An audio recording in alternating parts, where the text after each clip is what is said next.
Yes, a warm welcome to everybody here in the Balie tonight. As you might have guessed, this evening will be conducted in English. And a warm welcome as well to the viewers at home who watch at our website. My name is Juri Albrecht. I'm General and Artistic Director of the Balie, and I'm your moderator tonight. And the program maker tonight is Anne-Grietje Fransen.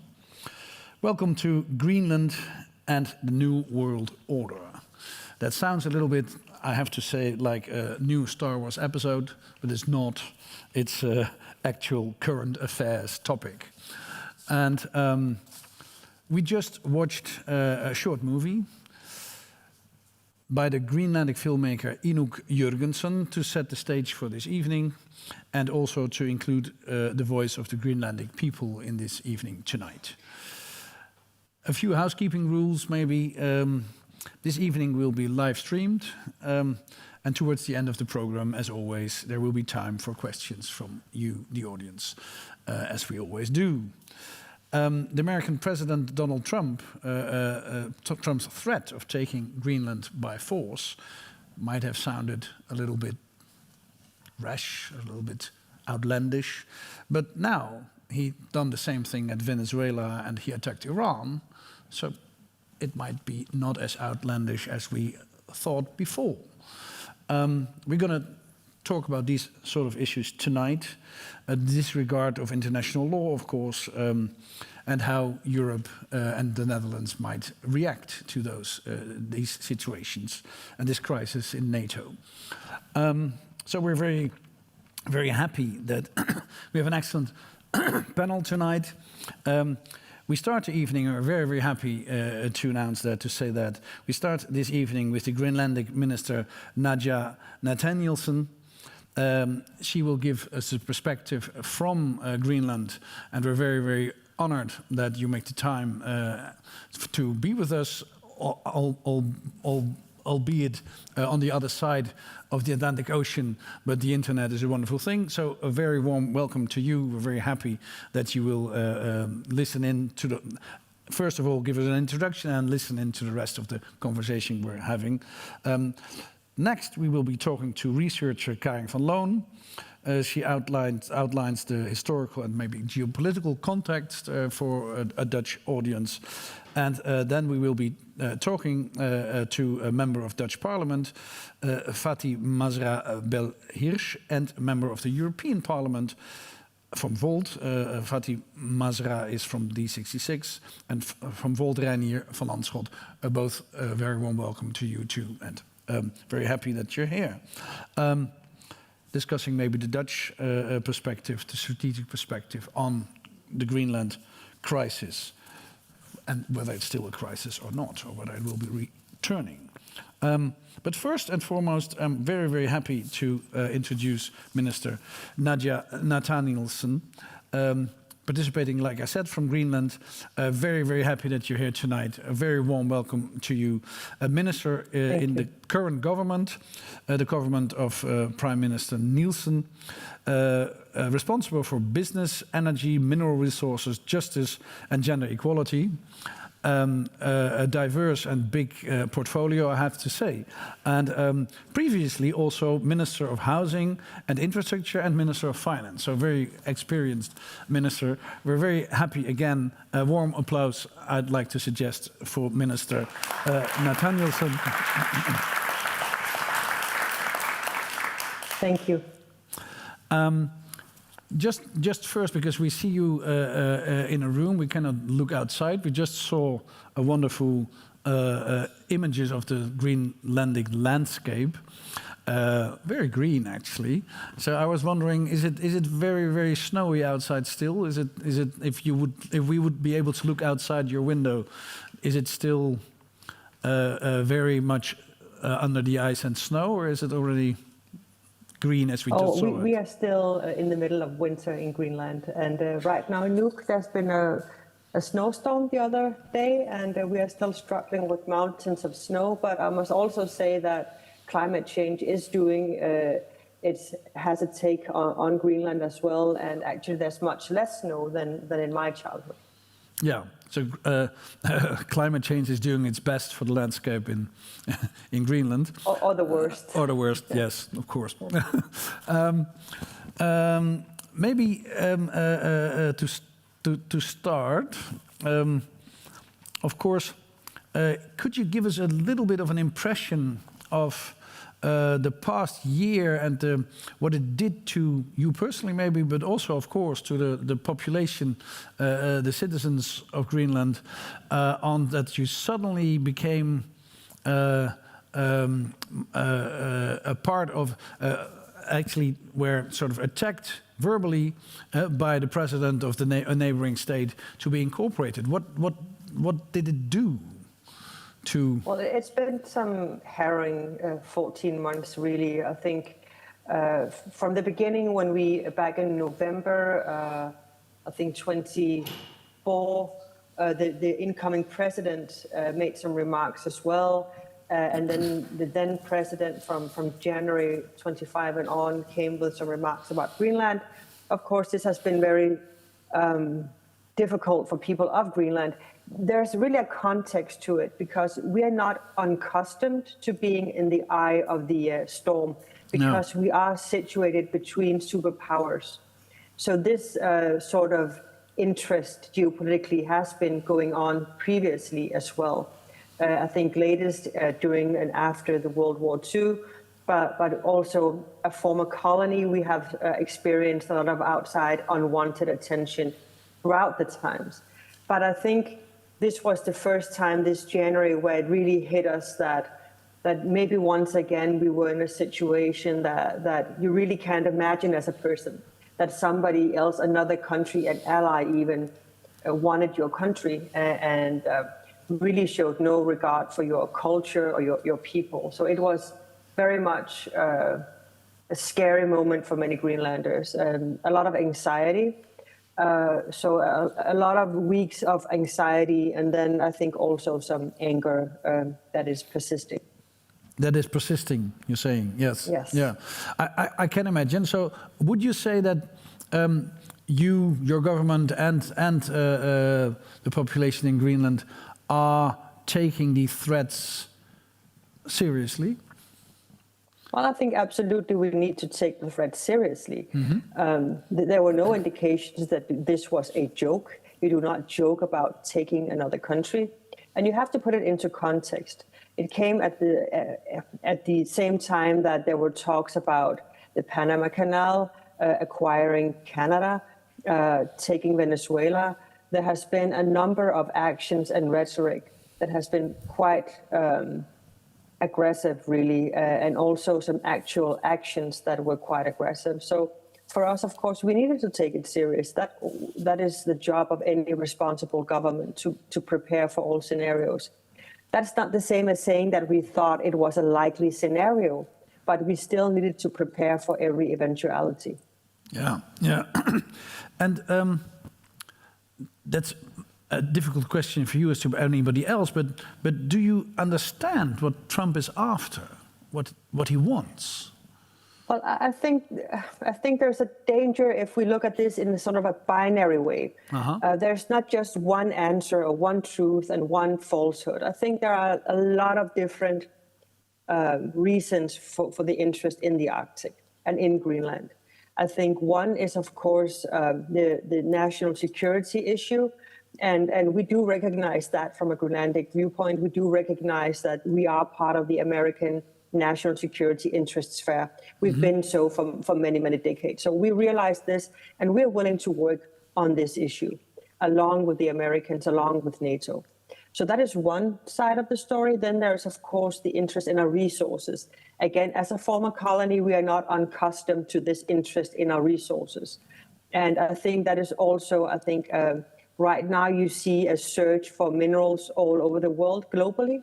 A lot of countries, a lot of unions are scrambling to get their hands on the new routes and the needed minerals, be it oil or nickel or copper and so on. So there is a search for that as well.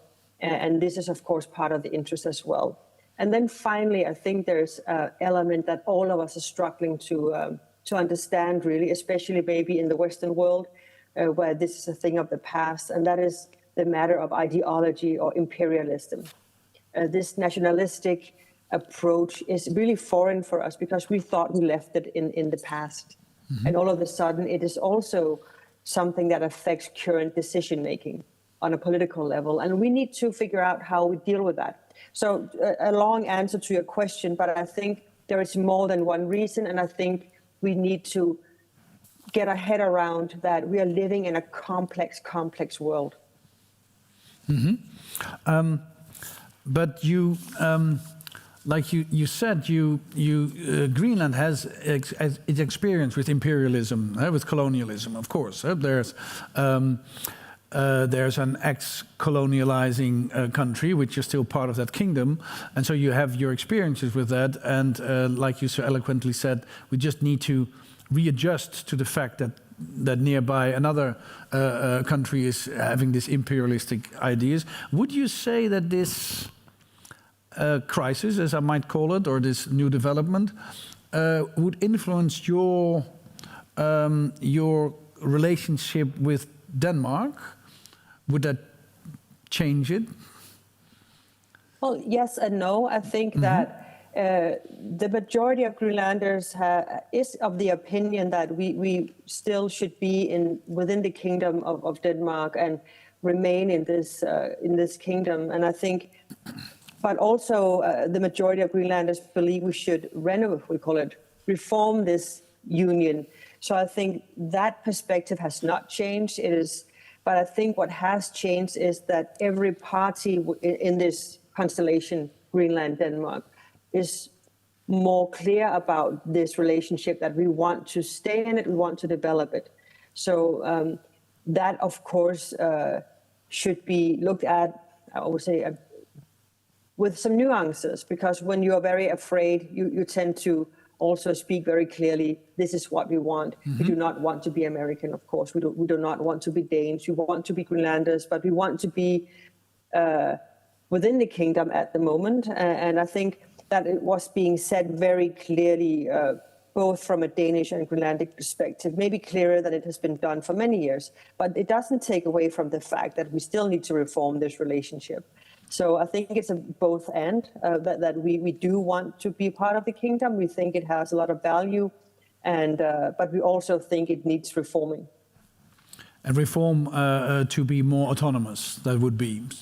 Is that what to gain more autonomy and more self-determination, and I think, and that would be degrees, because just like in the Netherlands, the political landscape is diverse, and we have parties that just want everything to stay as it is.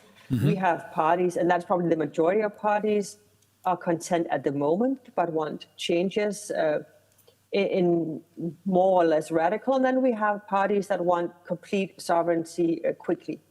So we have a diverse political landscape, and I think all voices should be heard. And you cannot take such decision of such magnitude without listening to the entire perspective of the people. And we do have a lot of different perspectives on this. So yes, to reform, not in a sprint, it's not done tomorrow, but it should move forward in that direction. Yeah.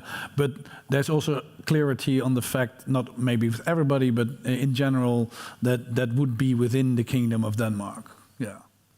Yes, but I'm one of the people who are probably saying, but the Kingdom of Denmark could also look different in 10, 15, 20 years' time. Absolutely. As we all know, countries have changed, unions has changed throughout the decades, and there would be many countries also in Europe that can reflect on that and say, yes, that is the case, and we have seen that time and time again. And I think the kingdom will change as well. Do you feel supported by the European part of NATO? Sufficiently supported? Definitely. I think this crisis has really shown true allyship and solidarity on many levels. And we were really touched by the, I think, quick response that came from a lot of state leaders in Europe. and the UK, and also I think the NATO response was swift and in place. I think this idea of a more permanent presence in the high north is the right one. And we have been pushing actually for more monitoring of the Arctic for quite a long time now. Maybe not for military reasons, but for monitoring in general. And we think that an increase in monitoring of the Arctic could benefit a lot, not only in terms of military knowledge, but also or security, but also in terms of research and safety. So we think there is a lot to be gained from more monitoring of the Arctic. Yeah, in general, for NATO, for Greenland, and maybe even for America. Yeah, also definitely for America. Yeah. Would you agree that there might be a Russian threat in the Arctic, and specifically for Greenland? I would say that there's no current threat from Russia or China in the Arctic. That's not the same as saying they don't have an interest in the Arctic. They definitely have. And I definitely think we should be prepared for eventualities in the future. We should not be naive or blind. And in that respect, I understand what the Americans are saying, that we need to prepare also for the future. But I think right now there is no current threat. Right now, the only threat came from the US. Yeah, just to be clear. Yeah. And likewise, as your relationship with Denmark, would you say that this changed your relationship or your attitude towards the European Union this year? No, I think we have probably rhetorically gotten closer together. There's been a lot of love sent across the Atlantic, and we are quite happy about that. But really, for a long time, we have been deepening our relationship with the European Union and European partners. Not only we have a long-standing partnership in terms of on the research education area, but also fisheries and most recently mineral sector. And I think we will find even more new collaborations and partnerships going into, I think, energy. So for me, I think this partnership is long-standing, and maybe the frequency in which we see each other physically has changed, but really we are in quite close contact as it is with Europe and European partners. Because it looks like Iceland is going to have a referendum later this year. Would that be earlier, longer time ago, Greenland opted out of the Union? Do you think there might be a discussion to reverse that, or is that not on the horizon? No, I think we have a rhetorical situationship, or what would you call it? We like to partner up with Europe. We like to. We have a lot of values that we share. We have a lot of common interest. We see, I think, the need for sustainability in the same light. There's a lot of common ground between Greenland and Europe. I do not see Greenland entering into the European Union once again. One thing has to do with the fisheries. It's a very hot topic in Greenland. I imagine, yeah. And I don't think that we could find a common ground on that with the European Union. Another thing is we are quite a small country, even though we're big, 57,000 people. And the amount of regulations in the European Union, that would just devastate us. We are not interested in that over-regulated society. I can imagine. The acquis communautaire is sort of more than a meter of regulations. So yeah, there's been complaints by other members of the union. And we do appreciate, we have a very agile system. We can quite quickly make responses and alterations. And it would be difficult for us, I think, to adhere to all the rules and regulations within the European Union. Yeah, I do understand. As a Dutchman, I was surprised to hear our former Prime Minister, Mark Rutte, as Secretary General of the NATO now, make it sound like we should be very grateful that Trump in the end didn't invade Greenland. I was wondering what you thought of this sort of formulating it that way. Yeah, I didn't hear him formulate it that way, but I think he made it quite clear after Davos that he did not have any authority or mandate to make negotiations on behalf of Greenland or the Kingdom of Denmark.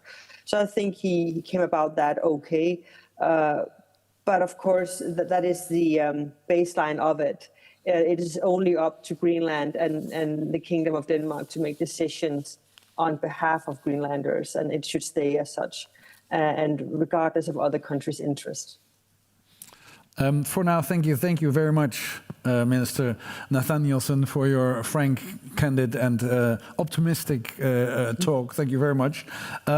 We will be back to you later, and you will be listening in to the conversation, so we'll get you back later into the conversation. Thank you very much for this first part of our program. And we now like to give the floor to Karen van Loon, Arctic expert at the Institute of Klingendahl. Very warm welcome to you as well. Thank you very much for having me. And you're a research fellow at the Institute Klingendahl, like I said, Security and Defense Program, specializing in Arctic geopolitics, among many other things, arms control, nuclear proliferation. Welcome. Thank you. Maybe first, how have you been listening to this conversation and the words of the minister? Mm-hmm. Is there something specific where you would say, well, that's interesting, or that I didn't know that, or look at this, or what struck you? I do appreciate the candor of the minister and her reading of the situation, the role that the US is playing currently, and how you have to navigate that as such a small population of Greenland that has such a strong colonial history, and now thinking that they are putting it behind them and it's back at their doorstep, so to say. So I think that lived experience is something that is very valuable, and through my research I've had the opportunity to work a lot with people from Greenland, both in Greenland and outside of the country. And one of the messages they always share is nothing about us without us. So I think in this case it's excellent in this conversation that to have someone from Greenland represented and involved. And we tend to overlook that Greenland is this very vast territory, especially for us more down south, all the way up there, not many people there, a lot of glaciers, some polar bears, but there's people living there, people making a life for themselves at the crossroads of geopolitics. So I think it's very good to have this personal testimony as well as the expertise that the minister clearly has. So for me, that was an excellent starter. Yeah. You're right. It doesn't occur to us immediately, of course, that they have this long history of colonization, and for them, it's sort of might be feeling like a nightmare going back into a period which they thought they would have closed off. Yeah. Maybe the same question as I put to the minister. Do you understand what Trump is after? I mean, the Americans have basically everything they wanted already there. They could use military base. They have access to the resources. Yep. So they have a defense agreement, they have trade agreements, but it's as the minister also pointed out, there is not one definitive answer to this. I think we're seeing this today when it comes to the war in Iran as well. Mm-hmm.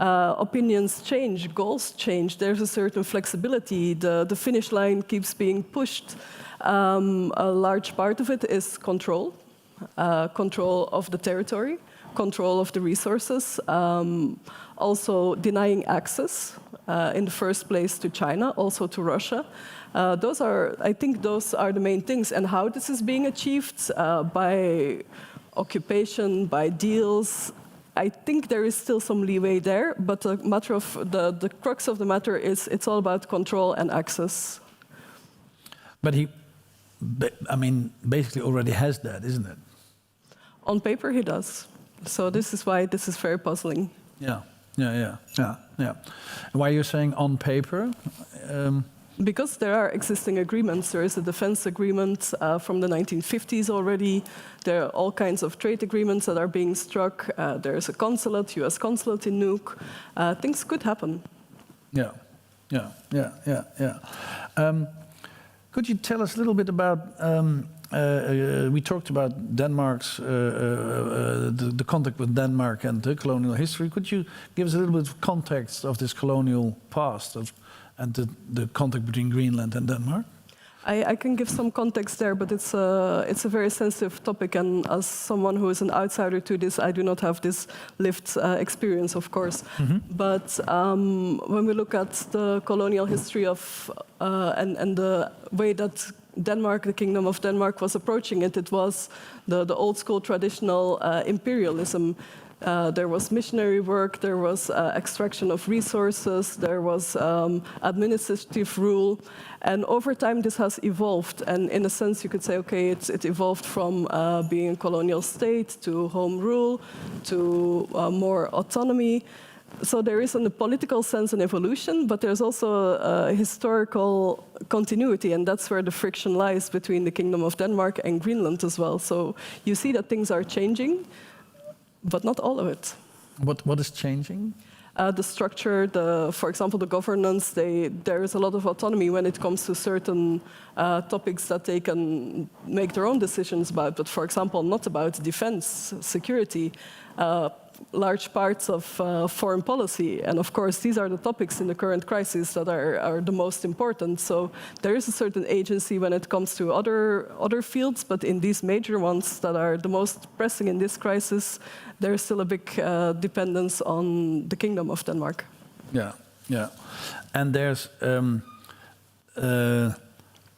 also a history of forced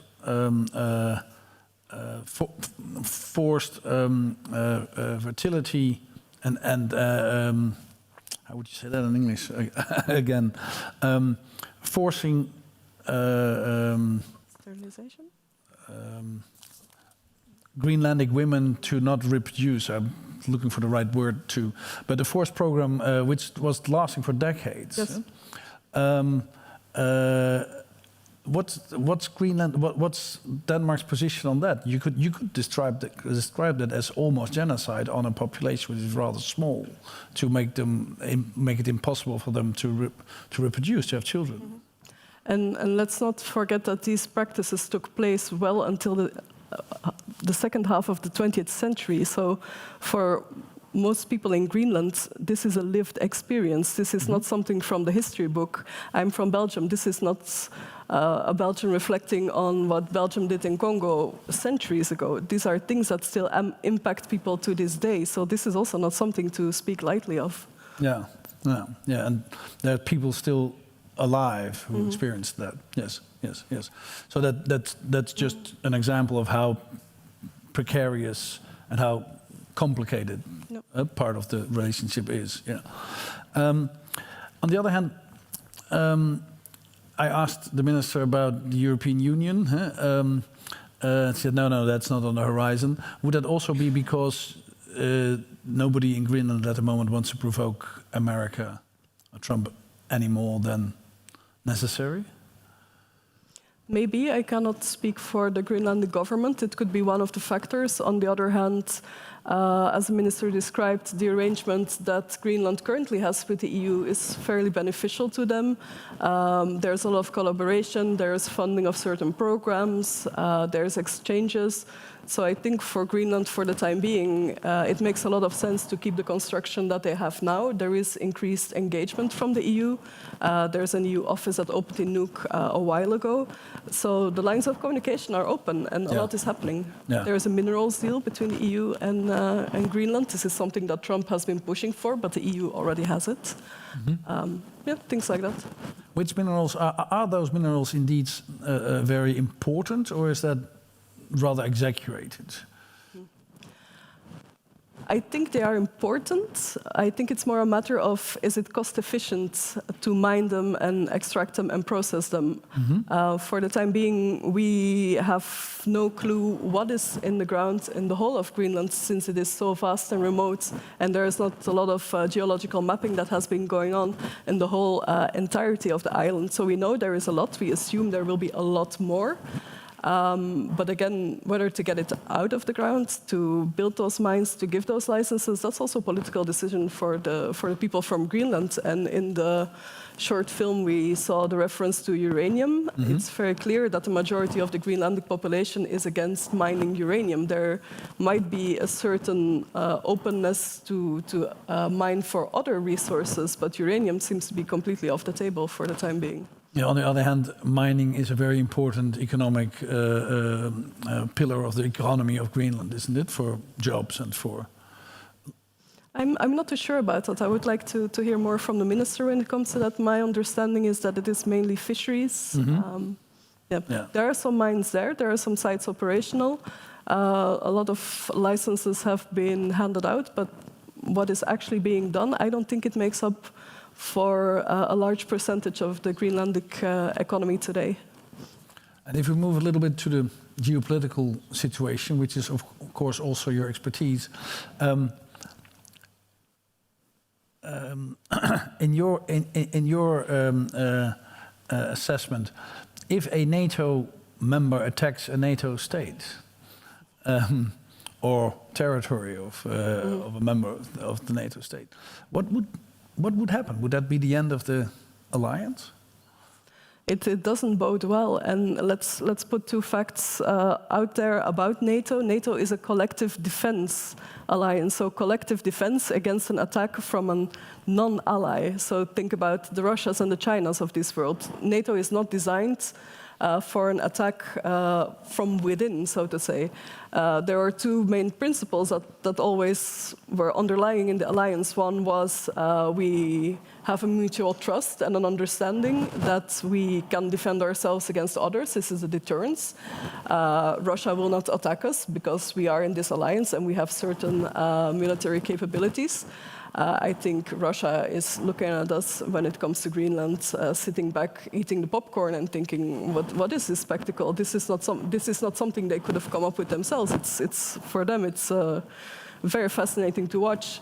And the second part was, within NATO, there was never a well, I would not say never, you have Turkey, Cyprus, but in general, there were not really those discussions of national territories being questioned. And now you have the US threatening Denmark, which has been an extremely strong ally and has provided a lot for them, for example, after 9/11. And this is all being questioned. So on the operational level, you could say, well, NATO could still do certain things, but from a political level, it doesn't look good. No. It's the end of the NATO alliance. It would be a big question mark to see what remains. On the other hand, you have President Trump pushing for assistance from the NATO allies for a war that he has started. And let's be very clear when it comes to Iran. This is not a war. This is not a NATO war. This is not something that most of the allies agree with. And it is also not, there is nothing in the NATO treaty that says that NATO allies should support the US when they attack another country. On the contrary, when one of the NATO allies is attacked, then you can invoke this Article 5 that other countries come and defend you, not the other way around, that you go attacking other countries and your allies have to tag along just because you feel that they have to. So those are two big points, I must say. In your opinion, would an attack on Greenland by the United States trigger Article 5 for the rest of NATO to defend it? Or is that not provided for? Or maybe I think here the context about Article 5 is a bit is needed, because it says if one of us is attacked, the others come to our support. Yes, thank you. But this is not that straightforward, because this has to be discussed in each national parliament. So if you want to invoke this, you have to make sure that all the allies will make sure that their parliaments will vote, yes, we will come and support the Kingdom of Denmark, for example. If you do not have that as a 100% guarantee, it can really weaken you as an alliance when adversaries, like for example Russia, see that maybe Hungary is not on board, maybe the Netherlands is in doubt. So for your own credibility, when you do something like that, you have to be 100% sure. There's other things you can do. There's Article 4, for example, of NATO, but then we're becoming very technical.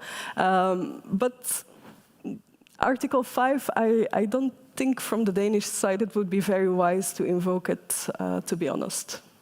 Whoa, so that wouldn't work. You say it might not work. Yeah. I don't think so, to be honest, in the current situation. Because in theory, then also the US will have to vote on this. Yeah. So that's why attacking within the alliance doesn't really make sense from the NATO point of view, and that's the friction that we're experiencing today. Yeah, which effectively means that the alliance is no longer working as a defense mechanism. I think that is a bit of a statement. That statement to me is too strong, because you see on the operational level that still a lot is happening. There's a lot of thinking, what do we do without the US? How can we as Europeans have a stronger role within NATO? So it's not like Macron said a couple of years ago, NATO is brain dead, but these statements and these actions from the US are not helping, of course. What should Europe do to defend Greenland and itself, in your opinion? That's the million-euro question. Yeah, of course. Yeah. It's the one we've been studying, but maybe there's no answer to it yet. But well, there are certain things that can happen, of course. When we talk about Europe, there's a lot of pessimism when it comes to defense. And I must make clear, I work in security and defense, but the main goal is always for armed forces peace. The main goal is not going to war. And to have that peace, you need a certain level of security, and some of that is military security. So we should not be naive there. And a lot of times Europeans are being told, oh, you cannot really handle your own security, you must invest more, you should do more. But a lot is already happening. So there's talk about investing more. Certain countries, European member states, are investing a lot already, others absolutely not. I think it is useful to invest in those capabilities that the US at this point has. For example, when it comes to certain intelligence matters, when it comes to other weaponry that we at this point cannot produce at a mass scale that we need. I think this is something to look into. Better coordination. A lot is happening in the EU, but many member states do things their own way. There is a push to invest more and to procure together. I think that's also very sensible. You said a lot about NATO. Does it still work? Is it still necessary? And I think in NATO and Europe, you see two trends that are fairly similar. You see that as an alliance or as a union, together, it is very hard to get things done because we are very divided, we are polarized, not only within our own countries, but also within the Union. But you can see that there are certain countries that work together, and you have these coalitions of the willing that start to work together. And I think in the Nordic countries, you already see that when it comes to the military, they're very much aligned. They train together, they practice together, they strategize together. So I think things like that could make a difference. Will it help protect Greenland? Partially. Is it the perfect solution? Absolutely not. But it is a road that many countries are taking and steps that we are making to move towards that path in any case. Maybe to round off for now, the minister just said, well, there's not a current threat from China or Russia towards Greenland. Would you agree? I mean, the Arctic is changing due to climate change partly, but other reasons. Would you agree that there's no threat in the Arctic or maybe towards Greenland from China or Russia? A current military threat, as in Russia is going to invade or China is going to take over? No, absolutely not. But when you look at it from a maritime point of view, you have the Atlantic Ocean. You have Greenland that is located in between North America and Europe. On the other side, you have Asia. When it comes to, for example, when it comes to the US, they see China and Indo-Pacific as a region as a big threat. With these shipping lanes opening up, with ice melting, greater access through these sea lanes, you can see that there is more of a connection, an easier connection between the Pacific Ocean and the Atlantic Ocean. So that could be a cause of concern. Is this an immediate threat to Greenland as a state? Not particularly. Could it make things extremely complicated in case a war ensues or in case there are these military ships entering the Atlantic through that site? Absolutely. So I do agree there is no immediate threat, but if I were a military planner in the US, I would keep a very close eye because of this on the whole situation. Yeah. Thank you very much. Thank you. For now. The minister has been listening in. Minister Nathanielson, are you there? Can we hear you? Yes, I think you are. Yeah. Maybe to draw you back into the conversation, how have you been listening to the expert from our Foreign Klingendahl Institute here? Would you agree on what we've been listening to, have been discussing, or is there a different point of view to make? No, I think that the assessments are clear, and I agree with a lot of what is being said.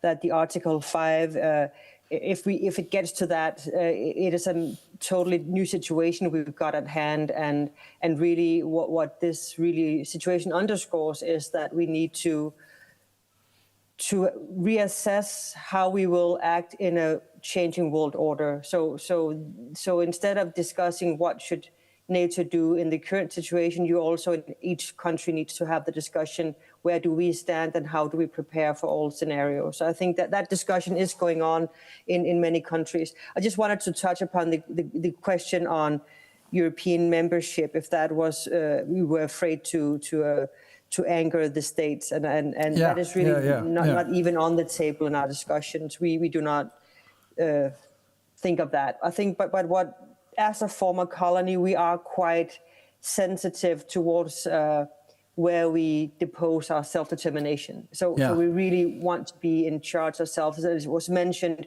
right now we're trying to become more independent on many different levels. 57% of our income in the national treasury is from the outside. It's from the Danish block grant or from other subsidies. And we're really trying to build our own economy for one, and so on. So we have a lot of different scenarios and tasks ahead of us. And that is also adding to this need to be, I think, on our own.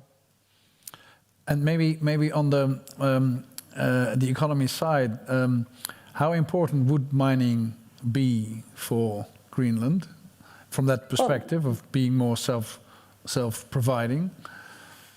I think mining is absolutely one of the players in a more sustainable economy. But you need to understand that it is a very long-term goal. Mining is not an easy sector at all to venture into. It is very capital intensive. It is very long-term. And it's very technical, demanding. So if you want a quick revenue, you should not go into mining. The same goes for the energy sector. So that is a part of a long-term strategy. Right now, I think the fisheries and the tourism sector is the most agile and quickly evolving sectors. So the others are still advancing, but it's going to take at least 5 to 15 years before we get any real traction from the mining sector, I think, into our economy. And I just want to make a nod back to the film you saw in the beginning. Mm-hmm.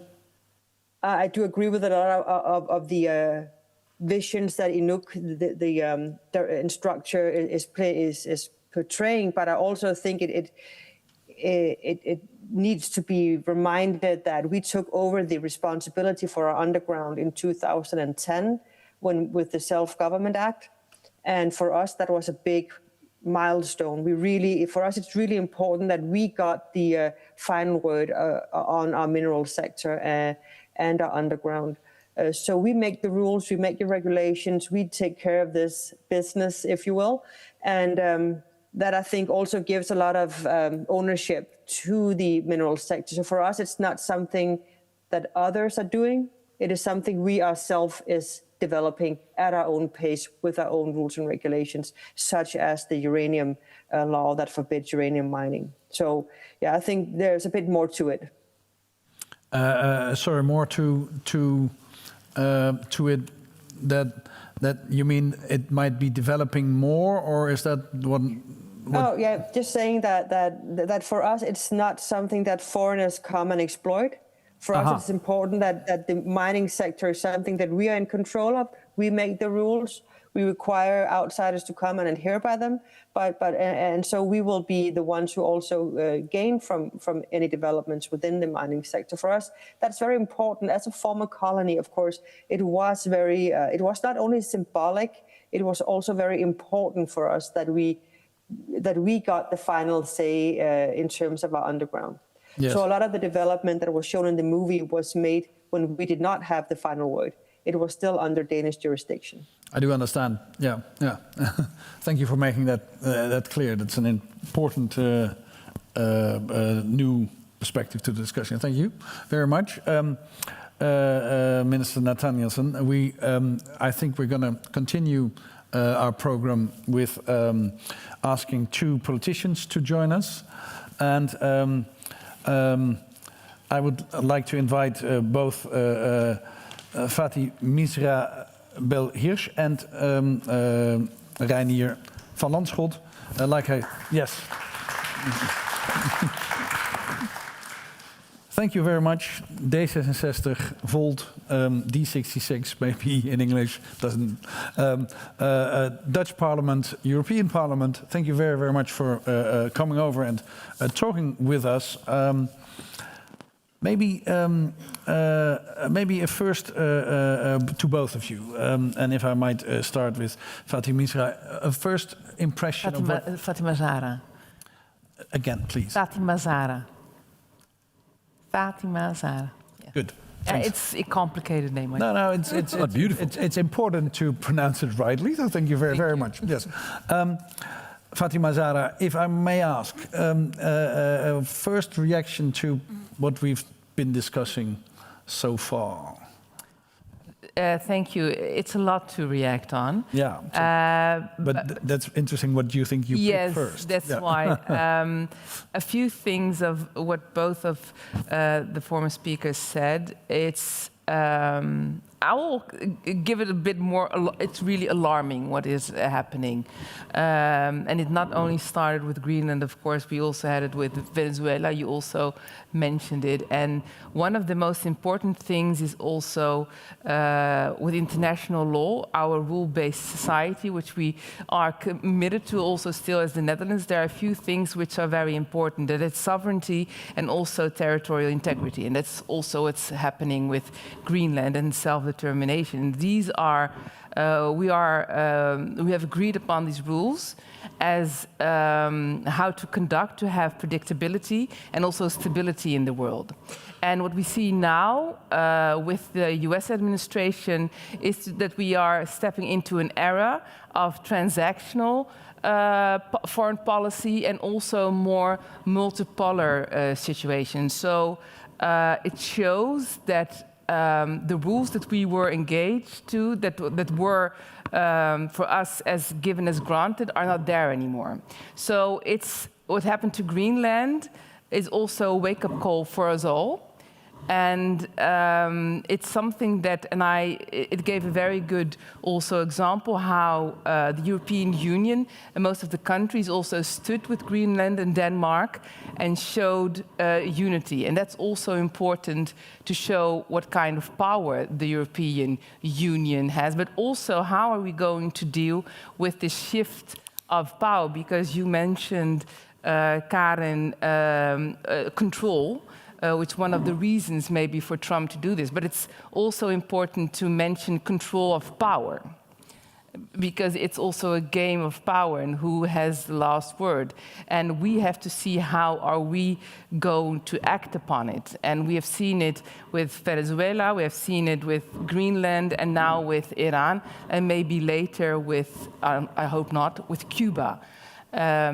So we have to see where are we standing as, for me, the Netherlands, but also as European Union and the rest of the international community. Thank you. For a start. Yeah, that's for a start. Wonderful. Same question to you.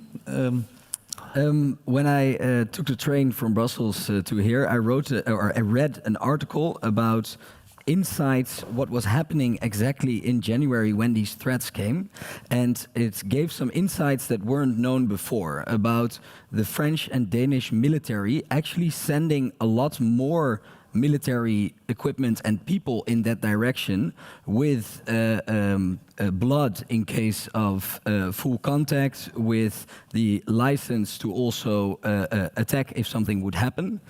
That's news that came out today, and for me it really shows that Article 42.7 of the EU is a lot stronger than Article 5 in NATO. And this is an article in the EU treaty that says that we will protect each other. And it is a stronger mechanism than NATO. And we see it also with the quick response towards the support in Cyprus. So I think that is at least a good sign that the EU wants to protect each other. But my main takeaway, if we listen to the list that Fatima Zahra just said, but we add to that list the war in Ukraine, the inability of the EU to put pressure on the Israeli government to behave differently towards Gaza, if we see the tariffs, if we see the way that the Trump administration is misusing their digital power to make the International Criminal Court incapable of doing their work, if you see that list of things, it all points in one clear direction. And that direction is that we need a way more united Europe. A United States of Europe that is independent. And I can go into details about it, but I will not do it because it's a very long and complex answer of how that can be done. Maybe we can get there later. But the most important message is this all points that we need more European unity. Mm-hmm. Mm-hmm. It's very telling, I think, Fatima Zahra, that you say it's not a wake-up call for Greenland. It is, but it's not only. It's a wake-up call to every country in Europe and in the Union, which makes it even more important to discuss it, because you're probably right. And I think a lot of people wouldn't look at it like that. They would think, oh my God, there is a country in the north which is being... but you know, it's sort of a sideshow. Let's be honest. But you're saying no. The implications of this actually mean that we are on our own, or that we cannot. What would you say a wake-up call to what for us? For us Dutch, for us French, for.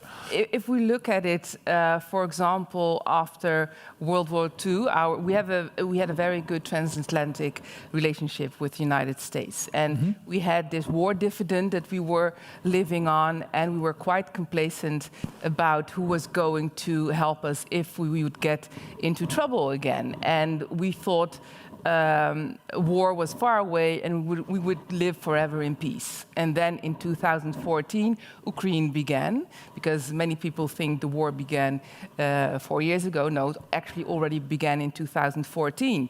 And what this wake-up call shows is that we as the European, as the Netherlands, but also European countries, also in NATO, that we have this alliance, but we cannot rely 100% on it. We have to see how we can grow up and also put our security first, that we can defend ourselves, to have our own deterrence, and to see how we can strengthen, because you didn't say it, but I do still think that NATO is one of the strongest collective defense mechanism, but we have to see how we can strengthen the European pillar within it and how we can be independent from the US. We're not there, but we have to see how we can get there, because Greenland has shown that we cannot be complacent and rely on the United States. It doesn't say that I am saying we have to break with the United States. No, because it's really one of our important allies, but we have to see how we can be grown-ups, and we cannot be independent as we are at this moment. Would you say they're still an important ally? Yes, for sure. We, of course, everybody watches the news, reads the newspapers, and we've heard the speeches of President Trump, and most of you probably also Rubio, how he tried at the Munich conference to a little bit neutralize it. But when I talk, as I'm the defense spokesperson of my party in the Dutch parliament, when I talk also to the military, our defense people, they still say, and also when I was in NATO, Because, I mean, the NATO assembly we gather around, when we talk with the military, they say our cooperation with the US military is still the same. Nothing has changed there. And that's something really important to understand. So there is politics, and of course, at the end, politics decides what defense does, but it's still a strong cooperation. And I think we have, at the one hand, we have to continue that, but the other hand, we have to be realistic, not naive, and strengthen our own military capabilities and deterrence to not be independent of the United States. I'd like to come back on how that would look like, but I was wondering whether you would agree that we're still having a strong ally on the other side of the Atlantic, or... So I was in Kiev 2 weeks ago, and there I spoke with some American military members, and it was so refreshing to finally talk to reasonable Americans again, like we've seen them in the past as well. So the US is not one monolith. And unfortunately, the worst parts of American society have taken over. And I hope that we can remain an ally of the United States, but we also have to face the fact that they are now potentially an adversary. If you read their national security strategy, it literally says that they want to undermine European integration. So I just stated all of this points into more European unity. The US actively wants to undermine that. That's in their written strategy. It's in their written strategy to support... That doesn't sound like an ally, does it? No, that's to support forces like Forum for Democracy, to support Alternatieven voor Duitsland, all those political efforts to increase right-wing nationalism in Europe and undermine us.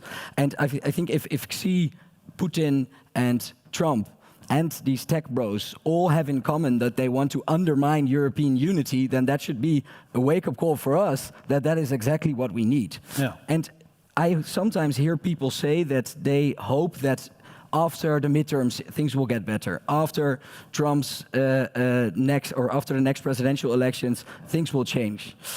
I hope so. But I'm super pessimistic about that. I think that the last free and fair elections in the United States have already taken place. And I think they will continue on this trajectory for a long time. The good news is that everybody who is a specialist in the United States, more so than I am, I work a bit on the relations with the United States within the European Parliament, and the experts I really talk to, they tell me, you are too pessimistic. But let's say there is a 10 to 20% likelihood that my pessimistic scenario is true, then that means that we have to, as quickly as possible, be able to autonomously defend ourselves. We need to change our governance structure. We need to high-speed digitally independence, go on a high-speed train to digital independence, and on a lot of other elements as well, to make sure that we don't suffer if the US really invades Greenland and puts more pressure on us. Yeah, they said they would, and they have been invading other countries recently. Yeah. So we might, take them up for their word. And that would mean an attack on Europe, on the most, like you just pointed out, I think the most loyal ally of the United States has been the Kingdom of Denmark for a long time. Yeah.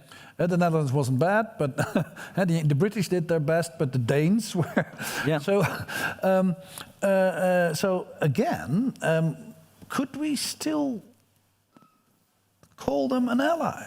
I mean, I reread their the paper you just mentioned. I reread it. I read it a little bit ago, but because of this program, I mean, it says Vance actually is going to fly to Orban to undermine the union. So the current. So again, the question, you call them allies, but is that realistic? Yeah. No, the current administration for me is not, but the US is more than the current administration, and I hope the reasonable forces win. And that they can be the ally that we once knew. Fatima Zahra has been a diplomat for many years, so I do appreciate the fact, that you as politicians are. But I wonder how you would look upon the reality of still calling them our allies, if we look at Greenland and what we might have to do in the near future there. I think we should still call them an ally. The relationship has become extremely uncomfortable, but we also should not make it out as a friendship of any kind. This is transactional. We had the luxury for many decades that it was more than that we were more aligned. We are now in the reality where this is no longer the case. They want us to comply. It's very clear. America first. They always say America first, not alone, as long as that aligns with their own ambitions and projects. So in that case, as long as we follow along, as we are not being too difficult, as we play by their rules, they want us to do more for European defense, for example, but they don't want us to build up our own defense industry. They want us to buy American.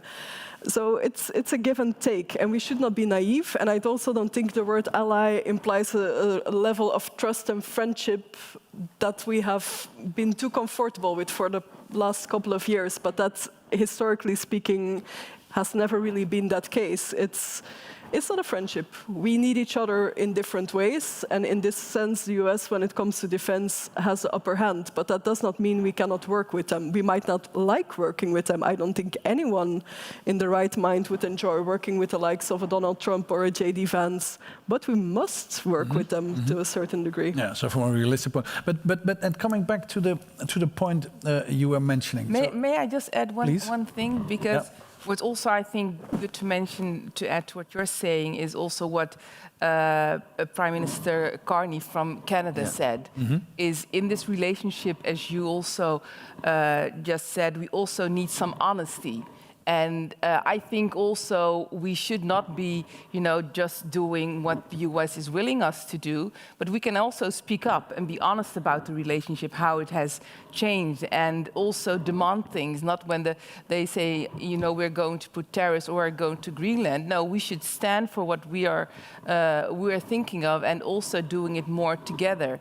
A recent example is what Sanchez said. He said it was the Prime Minister of Spain. The Prime Minister of Spain, when he said it's the attacks by Israel and the United States are against international law. He was the first one, and then Trump came with the tariffs. No, what you should then do as Europe, stand for your member state, and say that we condemn it, we don't condone this. So it's also, how are we looking at this relationship, and be adults about it and be honest. If I might come back to the idea of military independence or more independence, I'm just wondering how that would look, or how we should go about. What should we do first? So is it realistic at all? I work on defense quite a lot, and I've been saying we need a European army since when we started with Volt in 2017. At the time, I was often ridiculed for it. People laughed at me. And now we see that the public opinion... Not even 10 years ago. Yeah. Yes, and now we see that the public opinion on that has shifted entirely, and a majority of Europeans, also a majority of the Dutch people, are in favor of a European army. That's the political... That's the direction we need to go in. I don't see enough happening on that front. That same Sanchez, Prime Minister of Spain, said publicly as the first Prime Minister that he is in favor of a European army as well. But what are the first concrete steps? Without the United States, NATO doesn't work, because the command structures, the intelligence, and some of the strategic capabilities, like air defense and satellites, are all owned by the United States. So a first step is make those European, so that we have collectively, for example, our own air defense system. So if the US retracts, we can still defend ourselves that way. There are some good examples of that. Actually, in the Netherlands, in Eindhoven, I was there a couple of weeks ago, there is an air base where 400 soldiers and pilots from 13 different European nations collectively work on an air refueling unit. So it's a big plane that can refuel other smaller planes in the sky. For a country like the Netherlands, on its own it's too expensive, but collectively we can buy it. So that's another thing, an example of, to make it as concrete as possible. We have to collectively borrow money to invest in our defense. It costs around 1/3 more to have a splintered European defense industry and 27 different nations buying it by themselves. So it's 1/3 cheaper if we do it collectively. That's the first step. So that means giving permission to the European Central Bank to raise the money collectively. Yes. And do more joint debt. And that's the first step, Europeanize NATO. I know a member of our current coalition, the VVD, who would be adamantly I mean, they sometimes live in a parallel world where they care more about political stigmas and what they've said in the past than about practical realities. In the coalition government, it says we are against Eurobonds, but we are in favor of collectively borrowing things if it's needed, because Eurobonds would mean that we take over the French debt. There is no one that asks the French debt to be taken over, not even the French people. I see the defense member of parliament. I mean, smiling, but D66 is in favor of this. I mean, they tried to find a loophole so that the VVD doesn't have to say, "Hey guys, the world has changed and we changed our mind." I mean, there are so many open goal moments where the VVD and our Minister of Finance could say, the reason why we are now in favor of collective debt is because of Greenland and because of all these other factors. But they are afraid of losing face. Yeah. Maybe some opinion poll indicated that this might be unpopular. But sorry for that. I got a little bit annoyed. But the second step is to then, as Mr. Kubilius, the Commissioner for Defense, already proposed, start with an additional European army of 100,000 troops. And then the third step is the real full European army, where you have the French nuclear weapons that are European nuclear weapons, and that's the direction to military independence. If I might add the parliamentarian perspective from The Hague to that, how would that look, this European independent defense? There are a few different things that you can do. On the one hand is what I already said, and you also, Ranier, is strengthen the EU pillar within NATO. So we really have to also invest in the SACEUR, the command structure of NATO. Now it's what you said, it's mainly US-based, but there are also more and more Europeans in the commando structure. Yeah. What we also have to do is, like the Netherlands did with 19 billion euros to invest in our military. And you can say, of course, a lot about the 3.5% for the NATO norm, but it's really the wake-up call that we needed to invest in our military. And it's also investing in not only munition, but also material and our capabilities. And that's what you need to have deterrence. And that's not only for us, but also for other European countries. And we see what's also important is the burden sharing. We see that some European countries, they invest in the military capabilities and others don't. And the other hand is invest in standardization and interoperability. So now we have, for example, 178 different kinds of, weapon systems. So when we work together, for example, with a country as Italy, the things don't work. So if you want to be if it's a European army or not, but sometimes we train together, it doesn't fit. So we really have to see how we coordinate more. At the same standards all standards all over. And would you be in favor of such a European army like Sanchez and Volt for now, it's for the long-term view. But now we need really to invest in European defense. And would you in the long-term view be in favor of that? It's something to be discussed about. And do we still have a long-term view, because there might be an attack on Greenland at the end of the year? No, I think one of the most urgent matters is to invest in our defense industry, but also to have what my colleague Felix Klos also proposed in Parliament is a European Security Council. Yeah. Because I spoke, for example, 2 weeks ago with a former chief of command of the Netherlands, and what he said, it's all nice to have all these percentages of money and all kinds of material, but what we see in Europe, the decision-making goes too slow. So you need faster decision-making, and we should have some European Security Council. When something happens, the decisions should be quicker. Definitely, definitely. And it's a blessing, I must say, that we now have Rob Jetten as our Prime Minister, who went to the European Council meeting for the first time today. Because if we compare that with our government in the past 2 years, then the Netherlands... and four parties. Yes, and the Netherlands had the most nationalistic, anti-European government since the Second World War, at the most important geopolitical turning point. And I've seen from up close in Brussels how devastating it was for the European interest and the Dutch interest, because they are the same. And now with Rob Jetten, it is improving a lot.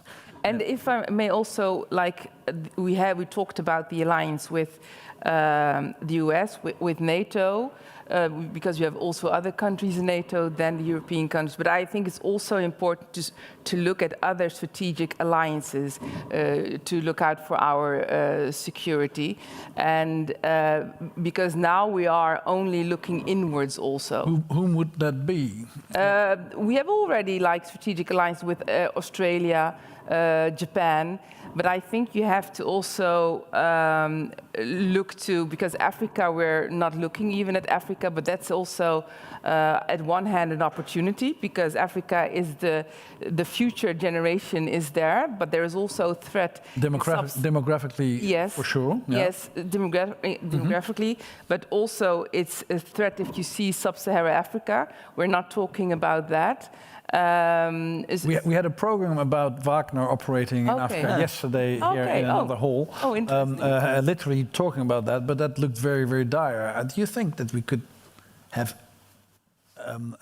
alliance with... No, but we have to think about alliances, about different kinds of threats. So we're now talking inwards about the threats, you know, about the US, about Europe, but how will we tackle other threats? Which alliances do we need to have? And as NATO, we have also an alliance, a group that we meet now and then with the Mediterranean, but the world is shifting, and we, like AI, it's going much faster than we think.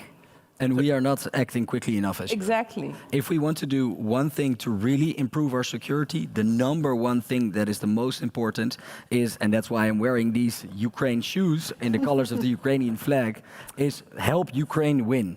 We have always supported them enough to not lose, but they really need to win. That's the best investments in our own security, but it's also what's morally right to support the victim of this Russian aggression. And what does that mean? It means that Germany should supply Taurus rockets, because now Ukraine is shielding itself from the arrows being shot from Russia, but the person shooting the arrow, the archer, they cannot hit. And that's why we need to make sure they have developed their own rockets, the Flamingos, that we invest in those, that we give the Taurus rockets, that the Dutch government asks the US government to buy Tomahawks, which is also deep strike capabilities, so that they can defend themselves better. It also means taking the 200 billion in frozen Russian assets, give them to Ukraine entirely. The Belgian Prime Minister blocked that and was very, very adamant, and the rest of Europe went along. I don't think we should blame the Belgian Prime Minister too much. Whom should we blame? All the other European leaders, because he said, okay, coincidentally, the Euroclear is in my country, and I think I can be the victim, or my country can be the victim of this collective decision. So I just want you to all confirm to me in writing that you will support me if there is a negative fallout for me. And then the other European leaders refuse to do that. So I think that's a burden that shouldn't be put on Bart de Wever, but on all the European leaders. Okay, fair enough. Good point, but that makes it even worse. We're having an imminent threat in Greenland. We're having more than 4 years, as you rightly pointed out, a very old war in Ukraine, which you very rightly point out, we support them just enough not to lose. And we should do all the things, but we're not even close. This should be, Greenland should be a wake-up call yesterday. Yeah, it has to do and with Ukraine is a wake-up call. So we're in really, real dire straits. We're doing nothing. And the urgency is not high enough. I don't think we're doing nothing, but we're not doing enough. I think in 10 years we will look back at this moment. I hope I'm wrong, but I think in 10 years we'll look back at this moment and we'll say to each other, oh shit, remember that in 2026? If we had by then chosen to do A, B, and C, all of this bad stuff would not have happened. But I think also, like the Netherlands is one of the countries who is doing and paying also one of the most in what comparing respect? to other European countries. What are we doing? Like financing, supporting Ukraine. But if you see within other European countries, we are really pressing, and also NATO countries, to share the burden. There are countries who are not paying as much as they should do because they think it's not France, Spain. Yeah.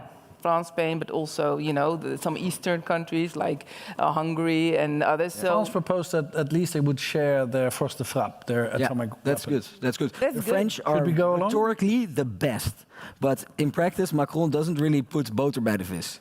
Both are benefits. That's for those. Sorry, I don't That's know. putting his money where his mouth is. Yes, yes. exactly. Okay. So, if both of you had to propose one thing we need to do next to be able to defend Greenland or have Ukraine win, what would? You can go first, because one thing I have to... If there's one thing, and I can wish for a European army to be created like that, but that's not realistic. But there is something that we can do tomorrow, and that will have an immediate effect. And all it requires is our leaders to take a collective decision to stop with unanimous decision making. That's the one. If I could change one thing In the now, European Union. in the European Union, block every veto, because if you look, for example, now again today at how Hungary is blocking the 90 billion support package to Ukraine, and this is a package that they need, because in mid-April they cannot pay their doctors, they cannot pay the teachers, they cannot pay the salaries of their soldiers anymore if they don't get this money. And it's a super cynical game that Orban is playing. The most corrupt politician in the EU is using this to his advantage, because he's going to lose an election and Ukrainians will die because of it. They literally die. So stop with this veto, never be blackmailed again, and go to collective decision making. Our Prime Minister just today, I think, said that's unacceptable. Exactly. Yeah, and then I always wonder, do more, because you can, in the European Council, take away the voting rights of Orban. You can? It is possible. Legally, it's possible. There's a procedure called Article 7. We have an expert here in the room. I'm not doubting the politicians, but you can. There are indeed options to do so. They're not that easy, and the Slovakias of this world are likely to block the process. But in theory, it would be possible. In theory. In theory, yes. Legally. On And paper. legally as well. Yeah. Legally. Yeah. Has it ever happened? They tried. Yeah, so the process is that the European Parliament has to first, in majority, say we want to take away the voting rights of one member state, and then in the European Council, it needs the decision of the 26 other countries. Yep. The European Parliament has done so in 2018 already, and so in the past 8 years, Nope, nothing has happened. nothing has happened. There is a It's a council. Yeah, but I think what they could blame. Yeah. they could think of other creative ways to put more pressure on the Hungarian government as well. There's even this story that one time Rutte proposed when it was at the height of another one of those moments when Orban was blackmailing us with his veto, that he said, let's dissolve the European Union and immediately refound it in the exact same way without Hungary, and that apparently at that moment he caved. I mean, there are moments and possibilities to put pressure on him in a better way. So my one thing, get rid of the veto. Yeah. Your one thing? My one, if I may have two, is the one I already mentioned. Even better. It's the European Security Council. But the other one is really unite as European countries and have also a strategy. And that's important. I think von der Leyen is, acting on it, but also there's going to be a new security strategy, I think, this quarter. I haven't seen it yet. But, to have a real strategy and speak with one strong voice. And if it's up to the defense spokesperson of D66 in Parliament, should we be preparing for a compulsory military subscription again, like the Swedish model? Proposed? What we have in our coalition agreement is, how do you call it? It's a selective. It's a choice. What we now have, you get an inquiry at home. You have to fill it out, and the really motivated, they are being asked to come into the army. So that's the first step that we're doing now. So yes. No, First step. it's still a voluntary. And we had a debate about it. But then I heard you say it's the first step, so I thought No, that's the first second step, because we had a whole discussion in the debate on the defense budget, and the State Secretary for Defense, he's still, looking at it, what it's exactly going to be. But the point now, what we are suggesting is the selective procedure, that first we do an inquiry and the motivated people, that they go in. And it's also what we see now, that's maybe also something worth mentioning. What you see in the Scandinavian countries is that people more and more go into the army, because it's also something to be proud of and where you learn. And we see it also now, the enthusiasm in the Netherlands to participate in the army, like also our queen is now a reservist, and Amalia also entered into, I think she already finished it, this defense college. Which also helps to look at the army as something that also can bring you some news and education, than it's something which is only bad. So that's also good. It's something also to be proud of. As a closing question, do we have the obligation to defend Greenland if push comes to shove? Yes. Yes? Yes. Yeah? We have the obligation from a legal point of view, from a moral point of view? Both. No question. Would that mean sending our troops? Yes. Yes. Can I say That's part of being in an alliance and stepping up. Now that we have Minister Natal Nielsen, I hope I pronounced it correctly, here as well, I would like to say one thing about European integration and European membership. I think I work on EU enlargement quite a bit, and I think trust builds slowly. So in the next 5 to 10 years, the idea should be to take small steps in a deeper collaboration. But what I notice is that the way that EU enlargement is perceived in the EU will change.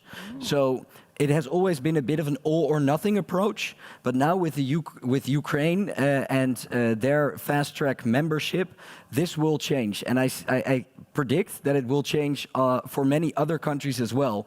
And so the degree of liberty that a country like Greenland could have, for example, on fisheries, will be incredibly high, fully almost, if you compare it with the conversations that were there a couple of decades ago. So I think that if it's desired from the Greenlandic people, and I travel to Greenland because I believe in nothing about us without us. So of course it should really come from two populations that want it, but I don't think fisheries will then be a blocking element. We mentioned the acquis communautaire, and I see the point. I mean, a small country, not geographically, but from population-wise, to comply with, all the Brussels. That will remain difficult. Yes, that's true. That will remain difficult. Yeah. Minister, would you like to come in on this open hand from Member of Parliament in Brussels? Strasbourg and Brussels? We are, of course, also noticing what is going on in the European Union and the different movements there. And I have several comments I would like to make as Please. well. Yes. And I think that might be true, that the Union is also changing and needs to change. And that is, I think, one of the things that we really are looking towards, because we see that the Union, as I mentioned, has a lot of shared values with Greenland. But when it comes to agility and comes to really stepping up in crisis, it becomes difficult for the European Union to act quickly. And that is a concern from our point of view. But I hear your invitation, and let's keep the dialogue open. But another thing I would like to say is that this rupture you're seeing in the US, this polarization, this uprise of nationalism, we see it other places as well. There are elements of it in Greenland as well. There are definitely elements of it in the European Union, in the different member countries. We see it in the UK. And this, I think, really calls for politicians in every country to step up now and show where do we stand? And I do agree with what was being said, that being an ally is not the same as being a friend. We can be allies, but also the definition of allyship are changing these days. So for us, the US is absolutely an ally. We cannot do without the US. You cannot either. We all need to get along and figure out how we are together in this, in spite of differences. Is that the same as saying that the US is a friend? Definitely not, because a friend would never threaten to invade you. So this is the situation we have. And as a strong supporter of the Ukrainian cause as well, we see that it is difficult now without American support to help Ukraine. Exactly. Yeah. And what is the obstacles we're running into? Well, one of them is that it's difficult also for the European Union to act quickly, even though I think all of you in that room really want to. So I think we are in a difficult situation these years, as I mentioned in my introduction, that this world is insanely complex as it is right now. And I think things will change, things are changing. And if that means that in the European Union as well, that you're trying to find a way through it where you can move quicker, I think a lot will be gained, because the world really needs that. And the values you are projecting. So I also hope for that. And I'm really grateful for your words about stepping up if the crisis hits. Hopefully it won't, but we are living in very uncertain times. Yeah. Thank you very much for these closing remarks. It's wonderful to see that there's an open conversation between politicians on both sides of the Atlantic. I wish we'd seen more of that open conversation to the other places on the other side of the Atlantic.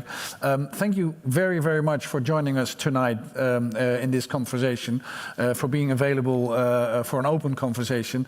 Very, very, very wonderful. I think it's important for us to be informed from Greenland to Amsterdam. And thank you all three very much for joining in this open conversation again. I always like to stress the fact that it's a wonderful democratic feature that we're still able to talk openly with, even on the internet. We didn't send you the questions. You joined in, willingly, and that's true for the minister. That's true for the parliamentarians here. And I do understand how difficult that can be, because it's on the internet, and I think it's a wonderful democratic thing that we're still able to do that, and you're willing to come and share an open conversation. So thank you very much, and thank you very much for your professional insights. It's always good to have a fact checker along and have a contact with that. Thank you very much for coming. Wonderful you're here. If you're interested in geopolitical conversations like we had yesterday about Wagner and sub-Sahara Africa, we will have Wednesday, March 25th, conversation with specialists on the future of Ukraine. 11th of April, we'll be talking about Europe without Orban, just before the elections in Budapest. Hope to see you again, and otherwise hope to see you in the bar. Thank you very much, Minister. Wonderful. Thank you.